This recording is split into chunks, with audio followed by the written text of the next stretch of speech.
uncomfortable when you're using it against your head. People think it's kind of like you're holding a book to the side of your face. The public will probably find this gargantuan offshoot, but make no mistake, it's still a huge smartphone. An inconvenience on a phone this big. Samsung's Galaxy Note lineup took a dramatic turn in 2015. The new Galaxy Note 7, by contrast, is just as large, but the taller aspect ratio addresses the need of making it feel like a phone as well.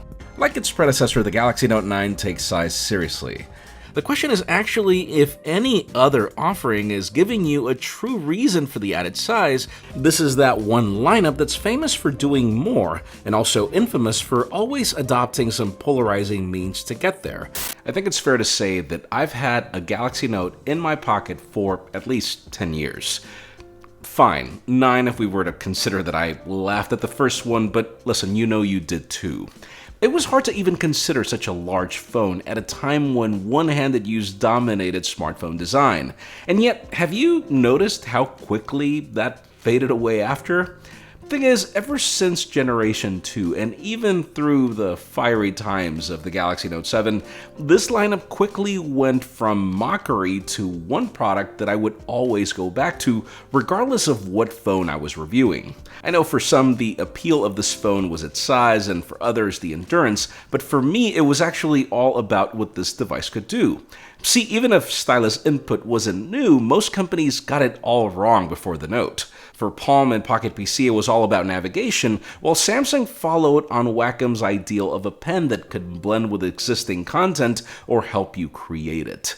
Now, what's ironic is that this video is actually not about a Galaxy Note. Sadly, it seems that lineup is officially dead. The company has spent a good deal of time exporting that Note DNA to its other assets, all while turning a different phone into a more powerful Note. This is the Galaxy S22 Ultra, what Samsung calls as a noteworthy new look, and what I'm gonna call as my favorite Galaxy Note ever, but for reasons that really contradict its purpose. I'm Jaime Rivera with Pocket Now, and let me explain why in our full review.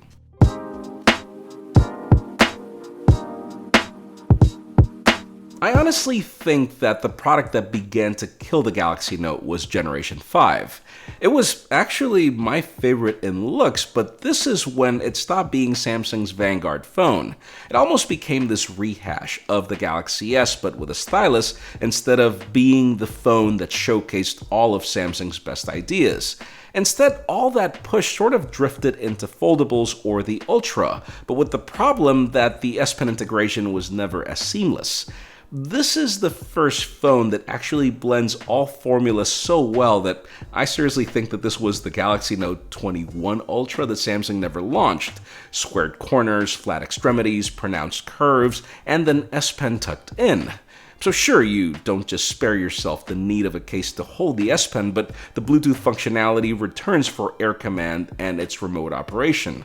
The result is a Galaxy Note that finally returns to its roots of cramming the best of Samsung into a package without the need to wait for a fall rehash. You get the latest Qualcomm Snapdragon 8 Gen 1 depending on your region, plenty of RAM and storage, a sizable battery with tons of faster ways to charge it, and all the latest ways to stay connected. Its execution is probably one of the best that I've seen as well. A two-tone blend of matte and shiny even up to the rings of the camera module, all protected by the toughest glass and armor aluminum. Sure, it won't save you from a wobble here and there, but gone is the massive camera hump, which can then be balanced by pretty much any case if you want to go flush. Obviously, the software is one of the biggest stories, and yet the one that I would call the least pretentious. This version of One UI on top of Android 12 is probably Samsung's most subtle update. Sure, we've got Google's theme-based color palettes and all the privacy updates we praised earlier, but maybe what you'll notice most is the speed improvements. Navigations around the user interface have gotten so much faster, even if animations are somehow still here. And yet, software is really what has always differentiated a Galaxy Note-like device.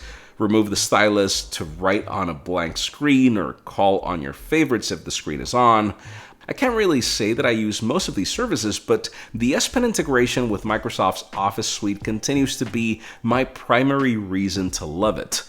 Also, yes, the Sharpie-like feel of the tip on the screen remains, but what you'll also notice is absolutely zero latency, giving it the most natural feel that I've experienced. A lot of it has to do with this display. I mean, even if it's still Samsung's Dynamic AMOLED 2X, the company has added a few silent perks like more contrast ratio, extra peak brightness, and more variability in the refresh rate. Pair this with a great palm rejection while using the S Pen or its dual firing speakers for great content consumption, and the experience is fantastic. A vision booster for extreme scenarios. So far, my testing has extended to a couple of weeks between New York City, Los Angeles, and even roaming in Barcelona, as the experience didn't really start off well, but as of now, this is probably the best experience that I've had on a Galaxy phone.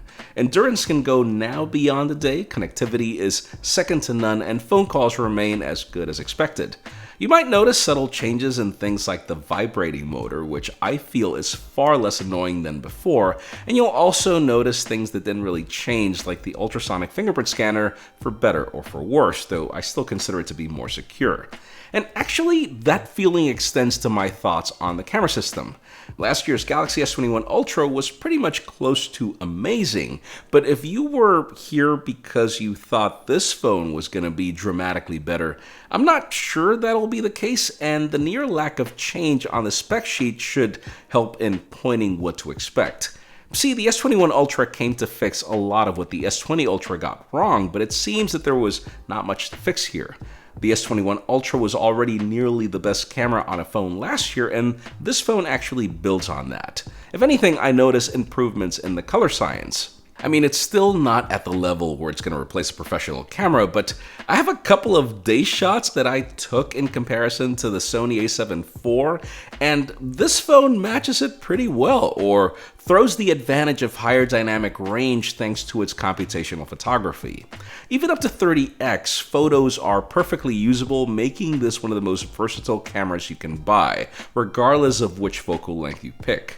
And then Samsung made a big deal of its nightography, and well, I will tell you that it is faster at taking the shot than any S21, with a ton of detail at almost every focal length you pick, plus very little issues with light glare, and sure, you can use this phone in 30x to capture the moon, or even 100x if you want to do that too.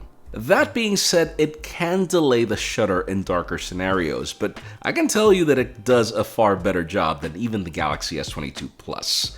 Maybe one area where I'm not too satisfied is selfies. I mean, I'm not sure if there's a software update pending, but I do notice skin tones to be a tad washed out, especially in low light, and detail being soft, something previous Galaxy phones didn't struggle with, though I will praise most portraits for their separation.